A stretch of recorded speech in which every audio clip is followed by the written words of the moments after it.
दोस्तों नमस्ते प्रणाम, मैं हूं नीलम।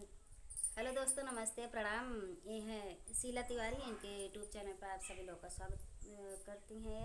और ज़्यादा से ज़्यादा सपोर्ट करना दोस्तों, लाइक करना, शेयर करना।